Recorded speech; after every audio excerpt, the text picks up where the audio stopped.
신약 성경은 구약 성경과 차이가 일단 언어가 다르고, 그리고 그 기록 기간이 굉장히 짧습니다. 100년 이내예요. 한 70년 전후밖에 안 됩니다. 구약 성경은 1000년인데 신약 성경은 100년도 안 되는 거죠. 예, 거기서 오는 차이가 굉장히 많습니다.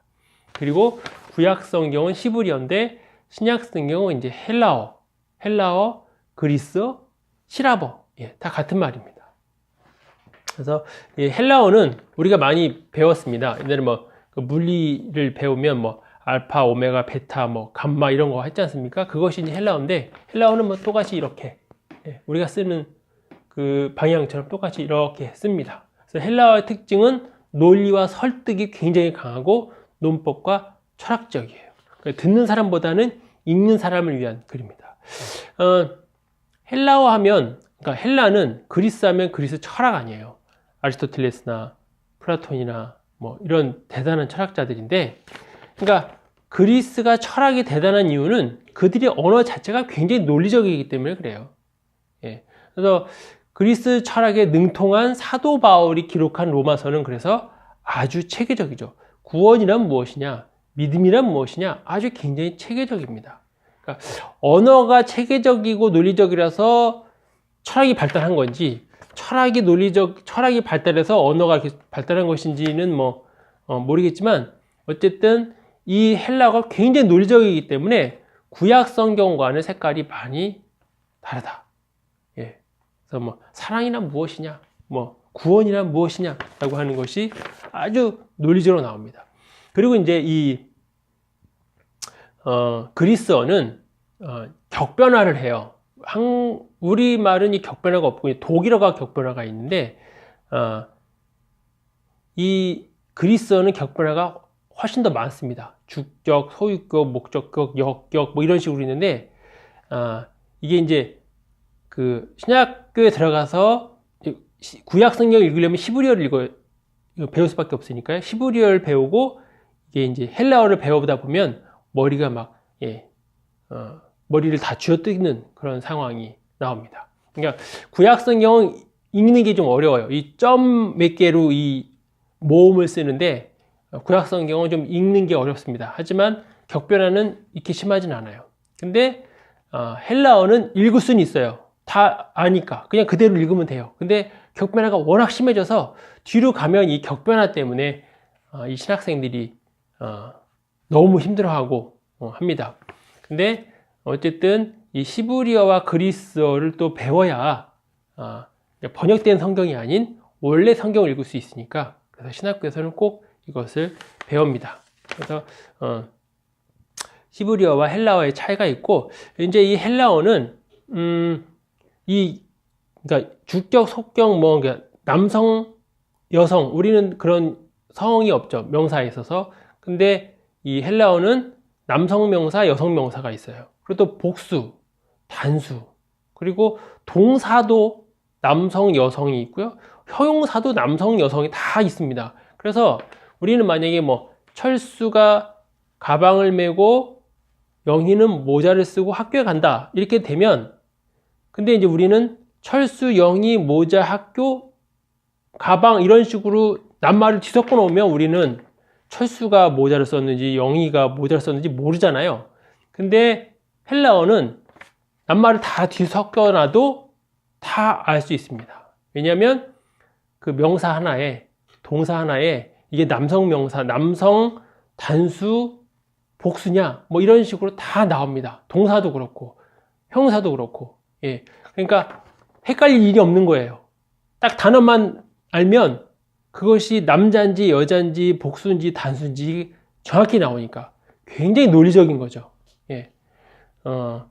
그 논리적인 것이 곧 성경을 기록하게 되고, 그 성경이, 신약 성경이 그리스의 문화권에서 많이 전파되는 그런 계기가 됩니다. 예. 자, 신약 성경의 권위는 이제 누가 썼느냐가 좀 중요해집니다. 그래서 사도성이에요. 그래서 과연 예수님의 제자가 쓴 것이냐, 아니냐 하는 이 사도성이 있고요. 그 다음에 얼마나 많은 교회에서 쓰고 있느냐. 이게 뭐냐면, 신약 성경도 마찬가지로 예수님께서 야 이거 신약 성경을 해라 하신 게 아니잖아요. 예수님은 부활 승천하신 이후에 제자들이 쓴 거거든요. 그러니까 예수님은 거기에 대해서 참견하시지 않은 거예요. 그래서 자 이것이 27권의 신약 성경이다 라고 정할 때 그것의 기준은 많은 교회들, 그러니까 로마 교회, 데살로니가 교회, 뭐 이런 서머나 교회, 여러 교회들마다 성경을 쓰고 있었는데, 여러 개의 성경을 쓰고 있었는데, 많은 교회에서 쓰고 있는 것을 신약 성경이다라고 정하는데 기준이 됩니다. 그러니까 데살로니가에 보낸 편지가 데살로니가 전서 후서잖아요. 그죠? 로마 교회에 보낸 편지가 로마서니까 거기서 회람되는 그러한 성경들, 그러니까 글들이 나중에 얼마나 많이 회람된 것이냐에 따라서 성경이 될 수도 있고, 그러니까 정경이 될 수도 있고 아닌 게 될 수 있고, 구약 성경도 39권은 정경이고 39권에 들어가지 않는 것은 이제 외경인데, 신약 성경도 27권에 들어가는 것은 정경이고요. 27권에 들어가지 않는 책들이 있습니다. 그것은 외경 또는 위경이라고 하죠. 뭐 도마복음이라고 들어보셨죠? 도마복음. 또 바울 행전도 있습니다. 또 베드로 묵시록도 있어요. 요한 묵시록처럼 베드로 계시록도 있습니다.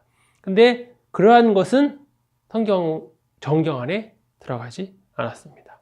왜냐하면 이름은 바울 행전이고 베드로 묵시록인데 그 내용이 하나님의 말씀 같지가 않은 거예요. 그래서 하나님의 내용 자체가 하나님 말씀임을 스스로 증거해야 되는 거거든요. 그렇지 않은 특수성입니다. 그러니까 누구 이름을 붙였다고 해서 그것이 곧 성경이 되는 것이 아니라 내용을 읽어보니 황당무계해. 그런 것은 성경이 아닌 거예요.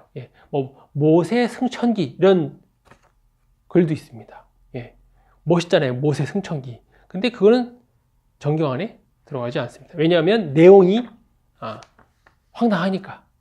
그래서 이 세 가지 사도성, 지역성, 특수성 그런 것으로 볼 수 있다. 자, 이 신약 성경도요, 구약 성경과 비슷합니다. 그 대신에 기록된 그 시기가 워낙 100년도 안 되는 거고, 나중에 이제 신약 성경이 이것이 신약이다라고 하는 건 이제 4세기에 확정이 되는데, 그 기간은 선포, 전달, 기록, 편집, 코덱스예요. 크게 보면 마찬가지로 이 코덱스, 이렇게 재본된 형태로 되는 것이 마지막이 되겠죠. 신약 성경, 구약 성경에 비해서 전달과 편집 과정이 굉장히 짧죠. 뭐 몇백 년밖에 안 되는 거고, 기록은 70년밖에 안 되는 거고요. 마찬가지로 마태복음 맨 먼저 기록되고, 누가복음, 마가복음 기록되고, 맨 마지막에 기록이 기록된 것이 아니라 시간의 흐름의 순서입니다. 그러니까 예수님이 탄생했으니까 그것이 맨 마지막이 되는 거고, 예수님 부활 승천 이후에 사도 바울이 다니면서 쓴 글은 당연히 그 뒤로 순서가 되겠죠. 하지만 실제로 기록된 것은 사도 바울의 편지가 사복음서보다 먼저 기록됐습니다. 사도 바울 편지가 복음서보다 먼저 기록됐어요. 그러나 왜 맨 앞에 있지 않느냐? 사도 바울은 시간 순서랑 뒤에 있으니까 뒤로 밀린 거죠. 그리고 이제 신약 성경은 약 4세기에 이것이 우리 신약 성경을 하자, 그렇게 결정이 지어집니다. 그러면 신약 성경이 왜 4세기에 결정이 되느냐 하면, 140년경, 이제는 이제 서기죠. 140년경에 마르키온이라고 하는 사람이 있었습니다. 근데 이 사람은 사도 바울을 너무 좋아했어요. 사도 바울 숭배자입니다. 그래서 이 사람은 정의의 하나님, 그러니까 심판하고 분노하는 구약의 하나님은 이 사랑의 하나님이 아니다. 그 하나님과 하나님은 같은 하나님이 아닌 거예요. 그리고 사도 바울을 너무 좋아했기 때문에 복음서를 부정합니다. 복음서는 성경이 아니야. 사도 바울이 쓴 것만 성경이야. 이러면서 이제 이 교회에 분란을 일으키는 거죠. 근데 이 마르키온이 그럴듯하게 말을 했기 때문에 교회들이 이제 헷갈리기 시작하는 겁니다. 자기네들이 지금까지 봤던 복음서가 하나님의 말씀이 아니란 말이야? 막 이렇게 헷갈리게 되면서 성경을 완료시켜서 성경에서 뭐, 야, 복음서 빼라. 이렇게 못하게 하기 위해서 작업이 이루어집니다. 그리고 이제 몬타누스라고 하는 사람은, 이 사람은 성령 운동이에요. 성령 운동주의자예요. 그래서 구약이나 기독교를 초월하는 어떤 신성령이 있다는 거예요. 예. 그러니까 기록된 것을 초월하는 것이 있다는 겁니다. 그 이상의 높은 의미가 있다. 사람들이 또 거기에 또 열광하니까, 야, 이래가는 안 되겠다. 잘못하면은 지금에 있는 성경보다 새로운 성경이 더 기록될 수 있으니까, 그래서 성경을 완료시켜서 더 이상 성경에 추가시키지 못하게 하기 위해서, 예. 이 신약 성경을, 무엇을 신약 성경을 할 것이냐 하는 작업이 이루어집니다. 그리고 이제 사도들이 죽잖아요. 베드로도 죽고 요한도 죽고 난 다음에 이제는 그 권위 있는, 예, 직접 예수님과 함께 했던 권위 있는 사람들이 사라지면서 어느 것이 정말 하나님의 말씀이냐, 어느 것을 정말 예수님의 말씀으로 받아들여야 되느냐, 그것에 대한 결정이 필요하게 됩니다. 그리고 이제 교회가 체계화돼요. 뭐냐면, 자, 이제 예언의 말씀을 예수님을 통해서 또 사도를 통해서 들었는데, 이제는 교회가 틀을 잡게 됩니다. 예, 교회가 틀을 잡게 되면서 교회의 권위가 세지는 거죠. 그리고 또 이제 신약성경이 그리스어로 기록된 거 아니에요? 그러니까 그리스의 철학, 그리스 사상과 협업할 필요가 생기게 됩니다. 그래서 예, 이제 교회에서 야, 우리 이제 이것을 성경으로 하자라고 하는 작업이 펼쳐집니다. 그리고 이제 기독교가 그 로마 황제인 콘스탄티누스에 의해서 이제 공인되잖아요. 이제 그 박해받는 이방인 종교가 아니라 이제는 허용되는 상황이 되면서 그 콘스탄티누스가 이제 기독교에 굉장히 관심이 많았기 때문에 그 과정에서 신약의 정경화 작업이 이루어집니다.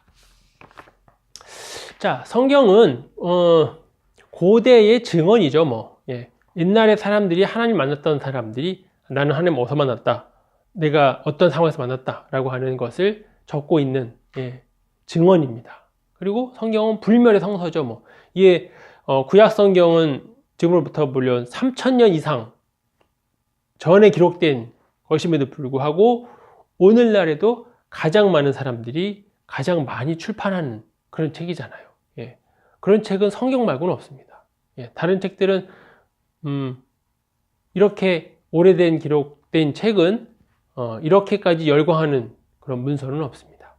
그래서 4세기에 이 제롬은 그 이제 성경을 이 라틴어로 번역한 아주 위대한 학자인데요.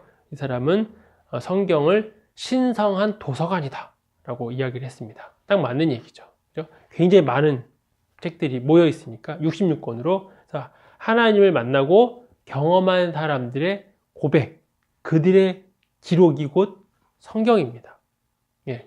그래서 이 성경은 이렇게 큰 축, 그러니까 구약과 신약의 두 축으로 되어 있다. 예. 성경을 기록한 사람들은 왜 기록했을까요? 그러니까 여기는 이제 물론 이제 하나님께서 우리한테 그 구원의 길을 보여주시려고 제시한 거죠, 성경은. 근데 그 기록자도 의도가 있어 기록한 거거든요. 그러니까 그 기록자는 과거에 있던 사건을 있었던 그대로 기록한 건 아니에요. 예, 그대로 있었던 그대로 기록한 건 아닙니다. 어떻게 했느냐? 믿음의 눈으로 이해하고 해석한 내용이에요. 자, 만약에 제가 취업을 하기 위해서 공부도 열심히 하고 기도도 열심히 해서 어떤 회사에 붙었다. 그러면 저는 어떻게 하겠습니까? 아, 우리 주님이 하나님 나에게 도움을 주셨다. 이렇게 해석할 거 아니에요. 근데 그 회사 입장에서는 그냥 이 사람이 제가 마음에 들어서 그냥 합격시킨 거예요. 예, 하나님이 안 믿는 사람이라 해도.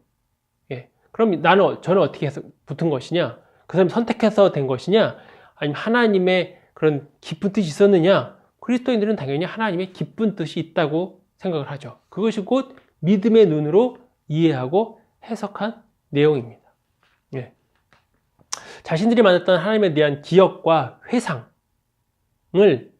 믿게 하려는 의미가 있는 거예요. 그러니까 내가 하나님을 만났어. 내가 다윗인데 내가 하나님을 만났어. 사울로부터의 어려움, 그 위협에서도 나를 하나님이 구원해 주셨어. 예, 나를 왕으로 만들어 주셨다. 그 기억을 기록했어요. 왜? 당신들도 그 하나님을 믿어라. 예, 나의 힘이 되시고 나의 방패가 되시고 나를 푸른 물가로 인도하시는 그 하나님을 당신도 믿어라 라는 의도를 가지고 믿게 하려고 하기 위해서 성경을 기록합니다. 예. 근데 의도가 그렇게 되면 성경은 딱딱하면 안 되죠. 물론 딱딱한 부분도 많지만 굉장히 읽고 싶고 재미가 있어야 돼요. 거기에 감동이 있어야죠. 그래야 사람들이 읽고 또 읽죠. 만약에 성경이 국사책처럼 뭐 몇 년 뒤에 무슨 일이 있었고 몇 년 뒤에 무슨 일이 있었고 이런 식으로만 기록되어 있다고 하면 누가 성경을 읽겠습니까? 그거 하나의 공부가 되겠죠. 성경을 펴는 순간 잠을 잘 테니까. 그러니까 그게 아니라 사람들이 끊임없이 읽게 하기 위해서 하나의 감동의 드라마로서 성경을 기록합니다. 그래서 녹음 테이프가 아니고 사진을 찍는 것이 아니라 그림이에요. 그림. 수채화일 수도 있고. 그래서 녹음 테이프가 아니라 감동의 드라마다 성경은. 그러니까 우리가 성경을 재밌게 읽을 수 있고 또 설교도 할 수 있고 성경 공부도 할 수 있고 그죠? 그걸로 영화도 만들고 감동이 넘치니까 그렇게 그러한 것이 성경입니다. 성경은 어떻게 읽느냐? 일단 교회 공동체 일원으로서 우리는 성경을 많이 읽죠. 그리고 하나님이 보여주는 지혜, 그리고 이제 내가 참 그리스도인이 되어가고 흠모할 만한, 존경받을 만한 그리스도인이 되어가는 하나의 과정으로서 우리는 성경을 꾸준히 읽습니다. 근데 이제 성경에서 말씀하시는 것과 또 나 자신이 있고 그리고 현실에서 적용하고 싶은데 적용이 잘 안 되는 거, 그런 것도 있죠. 그래서 거기에 우리는 이제 딜레마를 갖고 있습니다. 그래서 성경 읽기는 결국은 나와의 씨름이다. 나는 뭔가 하기 싫은데 해야 되는 것이 있고, 해야 되는데 하고 싶은데 하면 안 되는 것이 있죠, 성경에서. 그래서 그 사이에서 우리는 씨름을 합니다. 그리고 이제 성경을 읽다 보면 다윗이나 모세나 뭐 여호수아서나 그런 사람들의 삶을 쭉 읽어보고 거기에 나오는 등장인물을 보다 보면 나도 결국은 그 중에 한 명이라는 것을 결국 보게 되죠. 옛날 사람이나 2000년 전 사람이나 2500년 전 사람이나 지금의 나나 크게 차이는 없구나.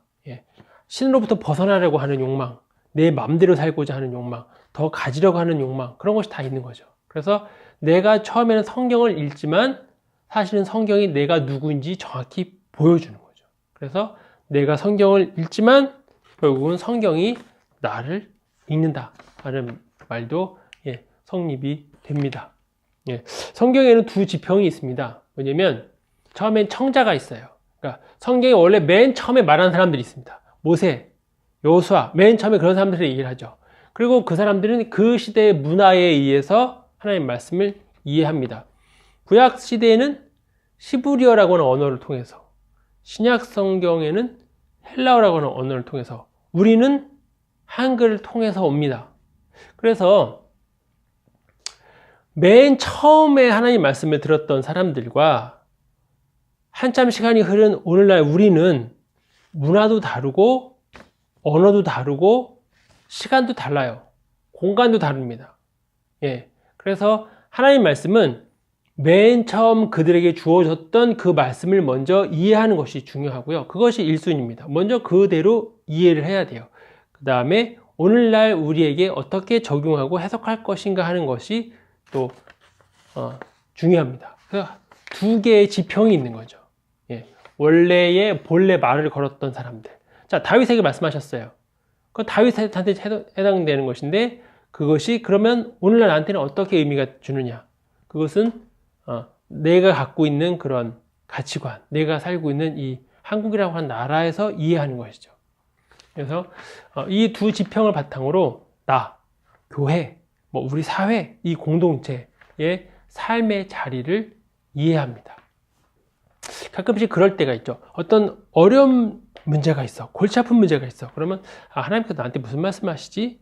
성경을 통해 찾자. 그래서 성경 덮었다가 착 펼쳐보는 걸 하는데 그것이 딱 맞으면 좋겠지만 대체적으로는 잘 안 맞습니다. 왜냐하면 성경은 우리 삶의 어떤 지도, 내비게이션이 아니라 나침판에 가깝기 때문입니다. 그러니까 우리가 겪고 있는 각자의 어떤 순간의 문제들을 문제마다 100가지 문제다. 만약에 100개의 문제라고 하면 100개의 해답을 성경이 제시해 주면 참 좋죠. 그죠? 이 문제가 있을 때는 이렇게 적응하고 저 문제가 있을 때는 저렇게 적용하면 된다. 어느 쪽 펼치면 된다. 이렇게 하면 참 좋겠지만 성경은 그게 아니라 원리를 알려주는 거죠. 삶의 원리, 태도. 예. 그러니까 저 방향으로 간다고 하면 왼쪽, 오른쪽 이렇게 왼쪽으로 10m, 오른쪽으로 100m 거기서 유턴해서 이렇게 알려주지 않고 그냥 방향을 알려줍니다. 그래서 왼쪽으로 갔다가 오른쪽으로 가도 되고요. 오른쪽으로 갔다가 왼쪽으로 가도 되고 뒤로 돌았다가도 상관은 없습니다. 왜냐하면 우리의 지향점은 하나님의 말씀이기 때문입니다. 그래서 이렇게 생각하면 우리가 하나님의 말씀을 따른다는 것, 예. 그리고 또 다른 그리스도인들이 또 하나님의 말씀을 따른다는 것에서 훨씬 더 여유를 가지고 넓은 시각으로 그렇게 성경을 읽을 수 있습니다.